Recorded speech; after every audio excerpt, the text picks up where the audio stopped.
And in part by Coca-Cola.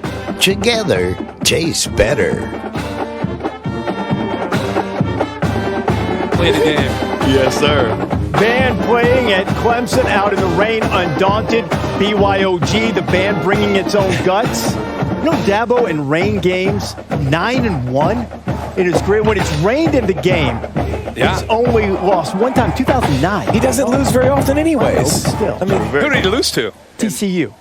In 09? Here, in 09. Look at you trying him. I like that. We got You think I wasn't ready for I that? like that. You guys, are you part of that chain text with Bear when he makes a pick and his team is doing well? Instead of texting, hey, how about Texas? Right. He'll go into his phone. It's a talent. What can I say? So give me Michigan State.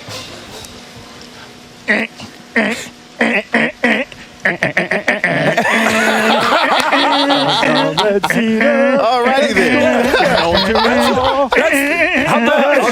Hold on. That's on command. He has no idea. Good ball. How about Oklahoma? 2.0.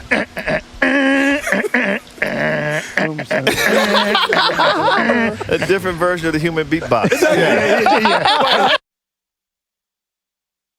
And you know that his pick is always going well. I'm like, oh, man. And if you don't get the little audio text, things aren't going well on the board. Radio silent.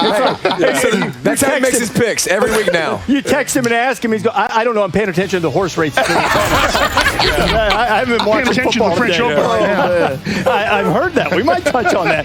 Tennessee and Georgia today. Since the Dobbs-Nail boot game when Tennessee beat Georgia on Josh Dobbs' Hail Mary, Dogs have won the last three and outscored them by nearly 100 points. However, look at the winning streak Tennessee has put together. It ties Notre Dame for the longest in the Power 5. And, you know, not to throw a wet blanket or a rainy day on the win streak, but the best wins in that run really came against a couple of 5-loss teams last year, Kentucky and Indiana.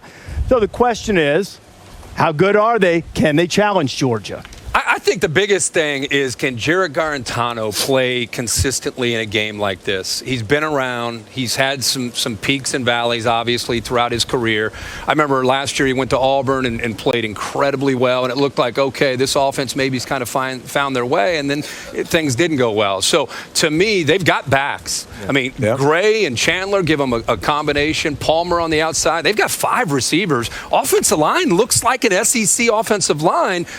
To me, it's can they go into this kind of environment and can Jarrett Garantano play well enough to not turn it over? Because we all know the Georgia's defense, after we've seen these first couple weeks, they're real. I mean, they're one of the tops in the country. Yeah, surprised me last week the way that Georgia's offensive line just dominated Auburn's defensive front. I want to see if they can do that again. You look at Tennessee's offensive line, they're strong, they're physical, they want to run the ball. Kirk just alluded to, they have great backs. They got Jamari Smalls, too. He averages 6 yards per carry. Garantano has to play great, but I want to see if they can continue being +3 in the turnover margin, too. They've been really good not being heavily penalized and creating turnovers, too. If they're going to beat Georgia, they're going to have to keep that up, David. So you talked about outscoring by over 100 the last 3 meetings in this matchup. I think Jeremy Pruitt's got the squad believing, though. With that win streak, whether it's against great competition or not, that's half the battle. Going against talent like this, they got to believe. They got to come into this game believing they can win. And this will show us about the Jeremy Pruitt era. I think this will be a start to – he's already recruiting well. He's already got them believing in, buying in, playing hard. You go play Georgia really tough, it means a lot. It doesn't necessarily have to be a win for Tennessee, but I think you've seen some energy and emotion now from Tennessee that you like. And Tennessee's not a program that wants a moral victory, but after 33 straight losses to top 10 teams by an average margin of 25 points, it's not like this is just like, they're due. I mean, they're beyond due. So if they battle today in Athens, that would be a good, like you said, a move in the right direction. I think the 8-game winning streak is the first step. The first step to being good is beat the teams you're supposed to beat. And Tennessee's been able to do that. So you got Tennessee, Georgia at the top of the board. Will you be giving us with the Rocky Top? Yeah, give me Rocky Top there. Ideally for me today, I'm not going to be giving you that. Look, you hit on it, Reese. Like, the fact that Tennessee's won 8 in a row is great because it's something they haven't done in forever. But again, you look at who it was. South Carolina twice, Missouri twice, Vandy, Kentucky team without a quarterback, Indiana blowing a bowl game, UAB, who I think might have lost their starting quarterback during that game. Like, way to take all the wind out of their sails, Barry. But they're pumping them up to put the bear on that big. There's reasons. Like today, though, seriously, like if they're ever going to do it, it'll be today because you got Georgia coming off the emotional win over Auburn. You got the game of the year next week in Alabama. Like, it's a perfect storm for Tennessee. But are they going to be able to run the ball on Georgia? Really? Right. You saw Auburn really struggle. Now, Tennessee's offensive line is a lot better than Georgia. But I think we're going to see a similar game to what we saw last week between the hedges, like 27-10, 27-13, something like that. I think the Dogs hit the job. The defense is too good for them today. All right. Tennessee. You got your Tennessee jacket on, by the way, the charcoal gray with the subtle orange.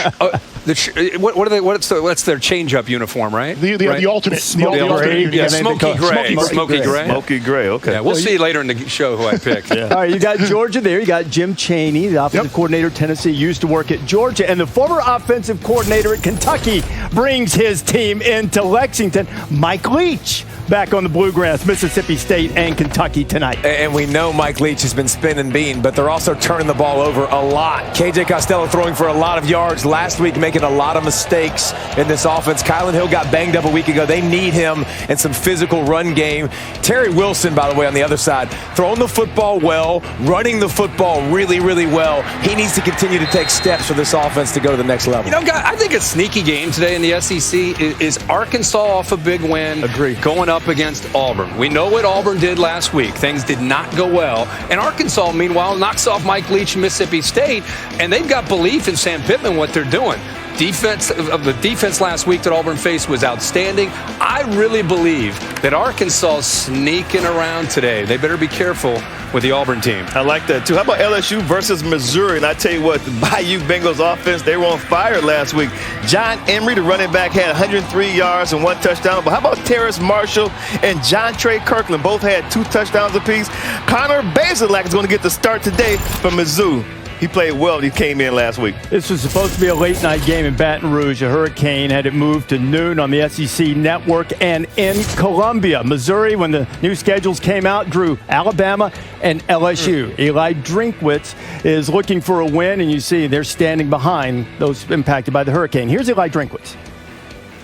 You all have great coaches who've given you exactly what you need to do. On each play, all you need to do is your job. And trust your teammates to do theirs. You don't have to do their job. You got a big enough job on your own. Do your job. Do your job to the very best of your ability. And then trust in number 3, that together has power. It's not about the individual talent on the floor, on the field. It's about how well does that group work together. And I like the last 3 weeks, kind of taking a peek behind the scenes with these coaches on a Friday night. Let's not mention what's happened to those teams. Yes. Can Eli Drinkwitz? Well, it was a good 3-week run.